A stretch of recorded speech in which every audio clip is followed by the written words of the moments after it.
નમસ્કાર. Virtual training classroom અંતર્ગત આપ સૌનું હાર્દિક સ્વાગત છે. ઔદ્યોગિક તાલીમ સંસ્થામાં ચાલતા જુદા જુદા વ્યવસાયોમાંથી ગાર્મેન્ટ ગ્રુપમાં ચાલતા સુઈંગ ટેકનોલોજીમાંથી આજે હું તમને સ્પ્રેડિંગ એન્ડ પેટર્ન લેઆઉટ વિશે માહિતગાર કરીશ. સ્પ્રેડિંગ અને પેટર્ન લેઆઉટ એ બે અલગ અલગ વસ્તુઓ છે. એ સમજ્યા પહેલાં આપણે બંનેને અલગ અલગ સમજવું જોઈએ કે સ્પ્રેડિંગ એટલે શું અને પેટર્ન લેઆઉટ એટલે શું. તો આપણે સૌ પહેલાં સમજીશું સ્પ્રેડિંગ, પછી સમજીશું કે સ્પ્રેડિંગ અને પેટર્ન લેઆઉટનો હેતુ અને એનું મહત્ત્વ શું છે. પરંતુ સૌ પ્રથમ આપણે એ સમજવું જોઈએ કે સ્પ્રેડિંગ એટલે શું અને લેઆઉટ એટલે શું. તો આપણે સમજીએ કે સ્પ્રેડિંગ એટલે શું.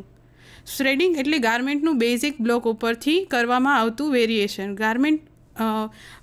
ગાર્મેન્ટ બનાવવા માટે સૌપ્રથમ વ્યક્તિનું માપ લેવામાં આવે છે. એ માપ ઉપરથી તેનો ડાયાગ્રામ બનાવી અને પેપર કટિંગ કરવામાં આવે છે. એ પેપર કટિંગ કર્યા પછી તેનું બ્લોક બનાવવામાં આવે છે. એ બ્લોક એ સિમ્પલ હોય છે, પરંતુ તેનું વેરિએશન લાવવા માટે જે કંઈ કરવામાં આવે છે તેને સ્પ્રેડિંગ કહેવામાં આવે છે. તેવી જ રીતે લેઆઉટ એ એક અલગ વસ્તુ છે. લેઆઉટ એટલે ગાર્મેન્ટના કટિંગ કરેલા બધા જ ભાગોને વ્યવસ્થિત એક ટુકડા ઉપર ગોઠવવામાં આવે છે, જેને આપણે લેઆઉટ તરીકે ઓળખી શકીએ છીએ. લેઆઉટ પ્લાન એ કરવો ગાર્મેન્ટ બનાવવા માટે ખૂબ જ ઉપયોગી અને મહત્ત્વનું પાસું છે. લેઆઉટ પ્લાન કરવાથી કાપડ અને સમયનો બચાવ થાય છે. લેઆઉટ પ્લાન એ ગ્રેન લાઇન મુજબ કરવામાં આવે છે. તો હવે આપણે જોઈએ સ્પ્રેડિંગ અને લેઆઉટનો હેતુ શું છે, કે એ કરવાથી આપણને ગાર્મેન્ટ બનાવવામાં શું ફાયદો થાય છે. સ્પ્રેડિંગ અને લેઆઉટ કરવાથી ગાર્મેન્ટની ઈચ્છા અનુસારની આપણી પેટર્ન એ આપણે બનાવી શકીએ છીએ અને સમયનો બચાવ થાય છે અને કાપડનો પણ બચાવ થાય છે. તદુપરાંત સારા ફિટિંગવાળા વસ્ત્રો પણ આપણે બનાવી શકીએ છીએ. સિમ્પલ વસ્ત્રો તો આપણે બનાવી જ શકીએ છીએ, પરંતુ સ્પ્રેડિંગ અને પેટર્ન લેઆઉટની મદદથી આપણે કોઈપણ ડિઝાઇનવાળા વસ્ત્રો એ બનાવી શકીએ છીએ. હવે જોઈએ આપણે તેનું જરૂરિયાત, કે કોઈપણ ગાર્મેન્ટનું સીધું કટિંગ કાપડ ઉપર કરવાથી કાપડ વ્યર્થ જાય છે અને પેટર્ન બનાવવામાં પણ ભૂલ થાય છે. તો સ્પ્રેડિંગ અને પેટર્ન લેઆઉટ એ લેન્ધી પ્રોસેસ છે, અઘરી પ્રોસેસ છે, પણ એ કરવાથી આપણે ગાર્મેન્ટ ચોક્કસ માપનું, ચોક્કસ ડિઝાઇનનું અને સારું બનાવી શકશું. સ્પ્રેડિંગ લેઆઉટ વિશે માહિતી. તો લેઆઉટ એ ઘટકોના ગોઠવણી દર્શાવતી એક રીત છે. જેમ કે આપણે સ્લીવનું કટિંગ કર્યું, આગળના ભાગનું કટિંગ કર્યું, પાછળના ભાગનું કટિંગ કર્યું. હવે એ બધા ભાગોને આપણે કાપડમાં કેવી રીતે મૂકવા એ આપણને ખબર હોવી જોઈએ. કે આપણે ફ્રન્ટ કટિંગ કર્યો છે, જેમ કે આગળનો ભાગ કટિંગ કર્યો છે, તો એ આપણે કાપડમાં ક્યાં મૂકવાનો છે. પાછળનો ભાગ કટિંગ કર્યો છે, તો એ આપણે કાપડમાં ક્યાં મૂકવાનો છે. એ બધી વસ્તુનો ખ્યાલ આપણને સિલાઈ કામ કે કોઈ પણ ગાર્મેન્ટ બનાવતા પહેલાં ખબર હોવી જોઈએ. તો તમે જે કાપડમાં જે આગળના ભાગ, પાછળના ભાગ કે બાંય કે બીજા કોઈ પણ ભાગોને જે ગોઠવણી કરવાની પ્રક્રિયા કરો છો તેને લેઆઉટ તરીકે ઓળખવામાં આવે છે. લેઆઉટ એ એક અંગ્રેજી શબ્દ છે. શુદ્ધ ભાષામાં કહીએ તો કાપડ ઉપર જે આપણે કટિંગ કરેલા છે બ્લોક છે, એનું જે કટિંગ કરવામાં આપણે જે ગોઠવણી કરીએ છીએ તેને લેઆઉટ કહેવાય છે. વધુમાં આપણે લેઆઉટને એમ કહીએ કે સાદા અથવા વાળેલા કાપડ અને સાઇઝની માહિતી શોધી શકાય તે માટે બહોળા પ્રમાણમાં જુદા જુદા ભાગોનું કટિંગ કરવામાં આવે છે અને ઘડી મુજબ તેને કાપડના તાણાવાણાની સાથે મેચ કરી અને મૂકવામાં આવે છે. કાપડના તાણાવાણાને જોઈને જ કોઈપણ પેટર્નનું લેઆઉટ કરવામાં આવે છે. ઘડી અને પહોળાઈની દિશા એ મટીરિયલની લંબાઈ અને કાપડના પન્ના ઉપર આધાર રાખે છે. તાણા અને વાણા એ કોઈપણ ગાર્મેન્ટના બ્લોક કટિંગ કરવા માટે ખૂબ જ ઉપયોગી પાસું બને છે. લેઆઉટની નીચેના કાપડને કાપ્યા પછી કાપેલા ભાગોની સંખ્યા આંકવામાં આવે છે. તેની ઉપર સાઇઝ, તેની પેટર્ન વગેરે વસ્તુઓ લખવામાં આવે છે. બધા જ ભાગ પ્રાપ્ત થઈ ગયા પછી બધા ભાગોને કાપડ ઉપર ગોઠવવામાં આવે છે અને તેને ગણી લેવાનું કાર્ય કરવામાં આવે છે, જેથી ભૂલ થતી હોય તો આપણે જોઈ શકીએ છીએ. ઉદાહરણ તરીકે બાંયની ઉપર સ્લીવ એટલે કે એનો શોર્ટ ટૂંકાક્ષર SL લખી આપવામાં આવે છે, ફ્રન્ટમાં F લખવામાં આવે છે, બેકમાં B લખવામાં આવે છે. આ બધા ભાગ અને કટિંગ કરેલા નમૂનાની સાઇઝ, એ સાઇઝ પણ બધા જ બ્લોક ઉપર લખવામાં આવે છે અને એ બધા બ્લોકને તાણાવાણાની રેખા ઉપર મૂકવામાં આવે છે. લેઆઉટ તૈયાર થઈ ગયા પછી તેને કાપડ સાથે લેઆઉટ ખસી ના જાય તે માટે કાપડ સાથે ટાંકણી દ્વારા અથવા તો પિન દ્વારા પિનિંગ કરી અને ટેલર્સ ચોક દ્વારા તેનું માર્કિંગ કરવામાં આવે છે અને માર્કિંગ કર્યા પછી તેનું કટિંગ કરવામાં આવે છે. તે માટે લેઆઉટ એ ખૂબ જ અગત્યનું પાસું છે. સીવણકામમાં લેઆઉટ કરવું એ ખૂબ જ જરૂરી બાબત છે. લેઆઉટ કર્યા વગર કોઈ પણ ગારમેન્ટ ચોક્કસ માપથી અને ચોક્કસ તાણાવાણા સાથે બનાવી શકાતું નથી. લેઆઉટ જો કરવામાં ના આવે તો કાપડનો બગાડ થાય છે અને આપણું કરેલું કટિંગ એ વ્યર્થ જાય છે અને તૈયાર કરેલું ગારમેન્ટ એ સારું બનતું નથી. કાપડમાં જરૂરી માપ કરતાં થોડું ઓછું કાપડ હોય તોય લેઆઉટની મદદથી આપણે ગારમેન્ટનું કટિંગ એ કરી શકીએ છીએ. હંમેશા રેખાની રચના મેં આગળ જણાવ્યું કે તાણા અને વાણા એને ધ્યાનમાં રાખીને જ લેઆઉટ એ ગોઠવવામાં આવે છે. તેની દિશા નક્કી કરવામાં આવે છે કે ઊભી ગ્રેન લાઇન, આડી ગ્રેન લાઇન, ઘડી વગર, ઓન ફોલ્ડ વગર રાખવાના છે આપણે નમૂના. એ બધી બાબતોનું આપણને ખ્યાલ હોવો જોઈએ અને એ બધી બાબતો રાખ્યા પછી જ આપણે ગારમેન્ટનું લેઆઉટ એ કરવું જોઈએ. સામાન્ય રીતે લેઆઉટ એ 3 પ્રકારે જુદી પડે છે કે લંબાઈ મુજબની ઘડી ઉપર લેઆઉટ કરવામાં આવે છે, એટલે કે ઊભી ગ્રેન લાઇન મુજબ લેઆઉટ કરવામાં આવે છે, પહોળાઈ એટલે કે પન્નાની દિશામાં એ લેઆઉટ કરવામાં આવે છે, અને ખુલ્લું લેઆઉટ કે જે લેઆઉટમાં ગારમેન્ટની ગ્રેન લાઇનની કોઈ જરૂર નથી પડતી, કોઈ ઘડીની જરૂર નથી પડતી. એવી બધી બાબતમાં ખુલ્લું લેઆઉટ કરવામાં આવે છે. પછી છે સૂચના મુજબનું લેઆઉટ, એટલે કે જે પ્રકારની આપણને સૂચના મળી હોય કે વન વેમાં લેઆઉટ કરવું, 2 વેમાં લેઆઉટ કરવું, એ પ્રમાણે લેઆઉટનું એ પ્લાનિંગ કરવામાં આવે છે. હવે આપણે જોઈએ કે લેઆઉટ, આ બધા લેઆઉટ એ કેવી રીતે કરવામાં આવે છે. એના થોડા ફોટોગ્રાફ્સ ઉપરથી આપણે જોઈશું કે આ બધા લેઆઉટ એ લેઆઉટમાં આપણે કટિંગ કરેલા જે ડ્રાફ્ટ છે એને કેવી રીતે ગોઠવવામાં આવે છે અને કેવી રીતે એની ઉપર માર્કિંગ કરવામાં આવે છે. તમે તે બધા પીસની ઉપર શું લખવું જોઈએ તમારે અને કેવી રીતે તમે સાચું કટિંગ અને સાચું લેઆઉટ કરી શકો, એ આપણે આગળની સ્લાઇડમાં ફોટોગ્રાફમાં જોઈએ. પેલું છે લંબાઈ મુજબની ઘડી ઉપર લેઆઉટ. તો તેમાં તમે જોઈ શકો છો કે બેઝિક એક સ્કર્ટ બ્લોક છે. એ સ્કર્ટને કેવી રીતે ગોઠવેલું છે જોઈ શકો છો કે એમાં ડાર્ટના નિશાન કરેલા છે. જે ફૂલ સ્કર્ટ છે એમાં તમને લાઈન બતાવેલી છે. જે લાઈન બતાવી છે એ ઊભી ગ્રેન લાઈન તમને સૂચવે છે અને બાજુમાં તમને સેલ્વેજ લખ્યું છે. હવે સેલ્વેજ એટલે શું કોઈને ખબર ના હોય તો તમે કેવી રીતે લેઆઉટ કરી શકશો. તો સેલ્વેજ એટલે કાપડની બંને કિનારી ઉપર જે ધારી ગૂંથવામાં આવે છે એને સેલ્વેજ કહેવામાં આવે છે અને સેલ્વેજ ઉપરથી જ લેઆઉટ કરી શકાય છે.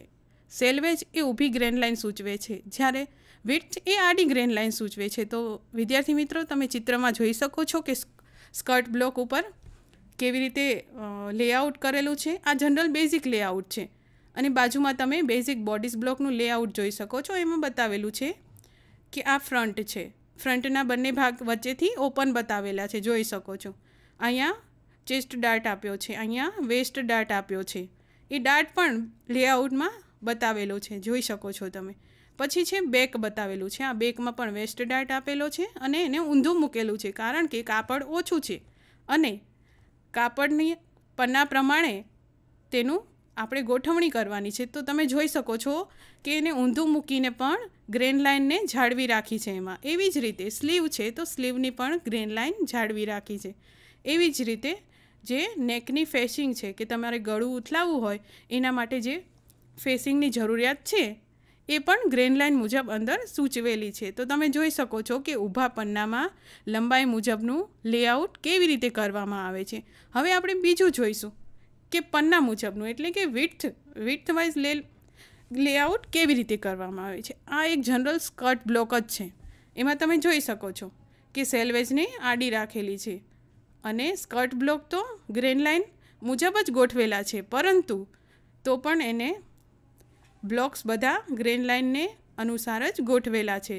તમે જોઈ શકો છો, આ બેક છે, બેક ઉપર હિપનો ડાર્ટ છે, બેકના 2 પીસ કરેલા છે, જેમાં વચ્ચે છે ને વચ્ચે ઓપન આવે છે. આવી જ રીતે વેસ્ટ બેલ્ટ છે આ, અને આ પોકેટની ફેસિંગ છે અને પોકેટનું કટિંગ અંદર જ બતાવેલું છે. તમે જોઈ શકો છો કે 45ના વિડ્થનું આ ફેબ્રિક છે, એની બંને બાજુ આ સેલવેજ બતાવેલી છે અને કેવી રીતે એનું લેઆઉટ કર્યું છે. હવે આપણે જોઈશું ખુલ્લું લેઆઉટ. આ એક અમ્બ્રેલા સ્કર્ટ છે. અમ્બ્રેલા સ્કર્ટમાં બને ત્યાં સુધી 45 અંશના ખૂણેથી કટિંગ કરવામાં, ઘડી રાખી અને કટિંગ કરવામાં આવે છે, પરંતુ આને ખુલ્લા લેઆઉટમાં બતાવેલું છે. એમાં પણ વિદ્યાર્થી મિત્રો તમે જોઈ શકો છો કે સેલવેજને ઉપર રાખી છે, ગ્રેન લાઇન વિડ્થ આડી રાખી છે અને સ્કર્ટ જે છે સ્કર્ટના બ્લોકમાં ફેરફાર કર્યો છે. આ છે ખુલ્લું લેઆઉટ, જેમાં તમે જોઈ શકો છો કે લેન્થ ઓફ સ્કર્ટ ક્યાં બતાવેલી છે, અહીંયા વેસ્ટ બતાવેલું છે અને અહીંયા કટ ઓફ ઇનસાઇડ અને ઓપનિંગ માટે, ઝીપર માટે ઓપન રાખ્યું છે અને અહીંયા લેન્થ બતાવી છે સ્કર્ટની. આ છે એ લેન્થ સૂચવે છે, ત્યાંથી ઓપનિંગ સૂચવતું નથી. ફક્ત આ જે જગ્યા બતાવે છે ત્યાં લખે છે કટ ઇનસાઇડ ઝીપર, ત્યાંથી સાઇડ સીમ કવર થશે. પછી છે સૂચના મુજબનું લેઆઉટ. સૂચના મુજબનું લેઆઉટ એ સંજોગો વસાત જ કરવામાં આવે છે. આ લેઆઉટનો અન્ય જગ્યાએ ક્યાંય ઉપયોગ થતો નથી. આવા લેઆઉટ કરવાથી આપણે ગારમેન્ટને લાંબો સમય સુધી ટકાવી શકતા નથી, કેમ કે આ પ્રકારનું લેઆઉટ એ નિયમની વિરુદ્ધ કરવામાં આવે છે. તમે જોઈ શકો છો કે આમાં સ્કર્ટના 2 બ્લોક છે, એ બંને બ્લોકને કેવી રીતે ગોઠવેલા છે, એમાં કંઈ ગ્રેન લાઇન પણ નથી સૂચવતી કે કંઈ નથી સૂચવતું, બસ આવી રીતે મૂકી દીધા છે અને તેનું કટિંગ બતાવે છે. 0.45નો પન્નો અહીંયા બતાવે છે, સેલવેજ અહીંયા બતાવે છે, એની ફેબ્રિકની અહીંયા બતાવે છે. આ પ્રકારનું લેઆઉટ કરવાથી ગારમેન્ટને લાંબો સમય સુધી આપણે સાચવી શકતા નથી. તો બને ત્યાં સુધી વિદ્યાર્થી મિત્રો આવા લેઆઉટને ટાળવું જોઈએ, પરંતુ આ લેઆઉટનો એક ભાગ છે. હવે આપણે આગળ વધીશું. લેઆઉટ એ કઈ 3 પદ્ધતિ કર્યા પછી કરવામાં આવે છે. ગારમેન્ટનું માપ લીધું પછી ડાયરેક્ટ લેઆઉટ કરવામાં નથી આવતું. એવી ઘણી બધી વસ્તુઓ છે જે કર્યા પછી જ લેઆઉટ એ આપણે કરવામાં આવે છે. તો આપણે એ જોઈશું કે લેઆઉટ એ કઈ પદ્ધતિ પછી કરવામાં આવે છે. સૌપ્રથમ તો કોઈ પણ ગારમેન્ટ બનાવવા માટે વ્યક્તિનું માપ લેવામાં આવે છે. માપ લીધા પછી તેનું પેટર્ન નક્કી કરવામાં આવે છે. પેટર્ન નક્કી કર્યા પછી તેનું ડ્રાફ્ટિંગ કરવામાં આવે છે. એ ડ્રાફ્ટિંગનું પેપર કટિંગ કરવામાં આવે છે અને એ પેપર કટિંગ કર્યા પછી વિદ્યાર્થી મિત્રો આપણે તેની ઓરિજિનલ પેટર્ન મેળવી શકશું અને એ પેટર્ન ઉપરથી આપણે લેઆઉટ કરી શકીએ છીએ. તો લેઆઉટ એ ડાયરેક્ટ નથી થતું. લેઆઉટ પહેલાંના જે પાસા છે એ આપણે સમજીશું. તો સૌથી પહેલું છે ડ્રાફ્ટિંગ. ડ્રાફ્ટિંગ એ લેઆઉટ શીખવાનું પહેલું પગથિયું છે. કોઈ પણ વ્યક્તિનું આપણે માપ લીધું તો સીધું કોઈનું ગારમેન્ટ નથી બનાવી શકતા આપણે. તો તેના માટે સૌપ્રથમ ડ્રાફ્ટિંગ કરવામાં આવે છે. ડ્રાફ્ટિંગ ટેબલ એ ડ્રાફ્ટિંગ કરવા માટે ખૂબ જ ઉપયોગી પાસું છે. ડ્રાફ્ટિંગ કરવા માટેનું એક ડ્રાફ્ટિંગ ટેબલ હોય છે, તેની ઉપર ડ્રાફ્ટિંગ કરવામાં આવે છે. તદુપરાંત જો ડ્રાફ્ટિંગ ટેબલ ના હોય તો કાગળ ઉપર સ્કેલ માપની મદદથી મોટા માપની આકૃતિને આપણે નાના માપમાં સમાવી શકીએ છીએ અને ડ્રાફ્ટિંગ કરી શકીએ છીએ. ડ્રાફ્ટિંગ માટે વપરાતા ટૂલ્સ વિશે આપણે માહિતી લઈએ કે ડ્રાફ્ટિંગ આપણે કરવું છે તો મોટી સ્કેલથી થઈ શકશે, પરંતુ ડ્રાફ્ટિંગ કરવા માટે નાના કાગળમાં સમાવવા માટે પણ અમુક વસ્તુની જરૂરિયાત હોય છે. મોટા કાગળમાં કરવા માટે અમુક વસ્તુની જરૂરિયાત હોય છે. ડ્રાફ્ટિંગ એ ન્યૂઝપેપર પર પણ થઈ શકે છે, બ્રાઉન પેપર ઉપર પણ થઈ શકે છે અને ટ્રેસિંગ પેપર પર પણ થઈ શકે છે. તો ડ્રાફ્ટિંગ માટે વપરાતા જુદા જુદા સાધનોની આપણે ટૂંકમાં માહિતી લઈશું. તો તમે સ્ક્રીન ઉપર જોઈ શકો છો વિદ્યાર્થી મિત્રો કે એક છે ફ્રેન્ચ કર્વ છે અને બીજું છે એલ સ્ક્વેર, જે એલ આકારના કાટખૂણાવાળું તમે જોઈ શકો છો.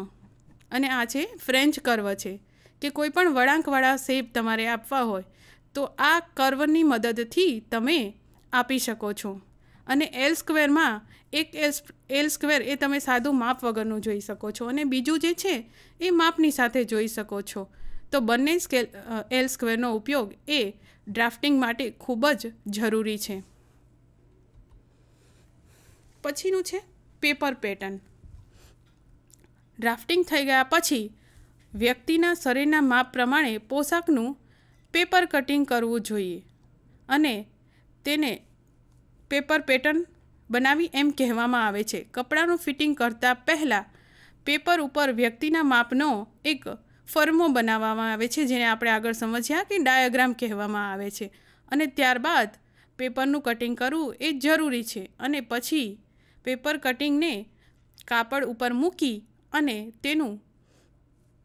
તે પ્રમાણેનું કપડું લઈ અને તેનું કટિંગ કરવામાં આવે છે.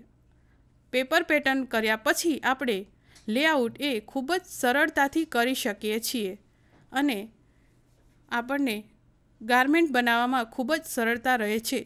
સીધું જો કાપડનું કટિંગ કરવામાં આવે તો ભૂલ થઈ હોય તો આપણને કંઈ ખ્યાલ આવતો નથી. માટે પેપર પેટર્ન બનાવવી ખૂબ જ અગત્યની છે.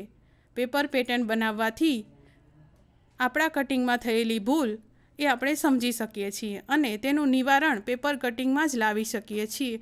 ડાયરેક્ટ તેને આપણે ગારમેન્ટ સુધી પહોંચવા દેતા નથી. પેપર પેટર્ન પછી આપણે સમજીશું. વિદ્યાર્થી મિત્રો, તમે જોઈ શકો છો કે પેપર પેટર્ન કેવી હોય છે, જેમાં બેઝિક બ્લોક તમને બતાવેલો છે, ફ્રન્ટ, બેક, સ્લીવ અને અહીંયા બેઝિક ફૂલ બોડી બ્લોક બતાવેલો છે, જેમાં 1, 2, 3 ભાગ આપેલા છે. આ સ્લેશ મેથડથી કરેલું છે. અહીંયા વેસ્ટ ડાર્ટ આપેલો છે. આને જનરલ પેપર પેટર્ન કહેવાય છે. પછી છે પેપર કટિંગ. પેપર પેટર્ન બનાવી પણ તેનું કટિંગ કેવી રીતે કરવું એ આપણને આવડતું હોવું જોઈએ. તો પેપર કટિંગ કરવા માટે સીવણકામ શીખનારે જે કાપડની સિલાઈ કરવાની હોય તેની આકૃતિ હંમેશા પહેલાં દોરી લેવી જોઈએ અને તે આકૃતિ પ્રમાણે ડાયાગ્રામ કરી લેવો જોઈએ અને ડાયાગ્રામ કર્યા પછી તેની પેટર્ન બનાવવી જોઈએ અને પેટર્ન બનાવ્યા પછી તેનું જે લાઈનો બતાવી છે એ સીધી લાઈનો દ્વારા કટિંગ કરવું જોઈએ અને તેને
એક નાના એવા ટુકડામાં સમાવવા માટે ગ્રેન લાઇન પણ જાળવી રાખી છે, તેની સેલવેજ પણ જાળવી રાખી છે અને તેની ફોલ્ડ પણ જાળવી રાખી છે કે આ સ્કર્ટ છે જે અહીંયાથી ઘડીમાં નથી પણ અહીંયાથી ઘડીમાં છે, તો તેની ઘડી જાળવવા માટે 4 પીસનું કટિંગ કરવું જોઈએ, જે અહીંયાથી ક્રોસવાઇઝ ફોલ્ડ તમને બતાવે છે. તેવી જ રીતે તમે અહીંયા જોઈ શકો છો કે આ ફ્રન્ટનો બોડીઝ બ્લોક છે, જે બોડીઝ બ્લોક એ સાઈડના ફોલ્ડથી બતાવવામાં આવ્યું છે. અહીંયા તમે જોઈ શકો છો તે ક્રોસવાઇઝ ફોલ્ડ છે ને અહીંયા સાઈડમાં ફોલ્ડ છે, એટલે અહીંયા ઘડી છે. અહીંયા ઘડી રાખવાથી આગળના અને પાછળના બંને ભાગોનું ફોલ્ડમાં આપણે કટિંગ કરી શકીશું. અને નીચે જે તમને બતાવવામાં આવ્યું છે એ બધા અલગ અલગ ભાગોનું અલગ અલગ કટિંગ એ બતાવેલું છે. તો વિદ્યાર્થી મિત્રો, મેં તમને સ્પ્રેડિંગ પેટર્ન લેઆઉટ વિશે ઘણી બધી માહિતી આપી છે. તો આશા રાખું છું કે તમને આ બધી માહિતી સમજાઈ હશે અને હવે તમે તેને તમારી જાતમાં અનુસરી શકશો. આભાર.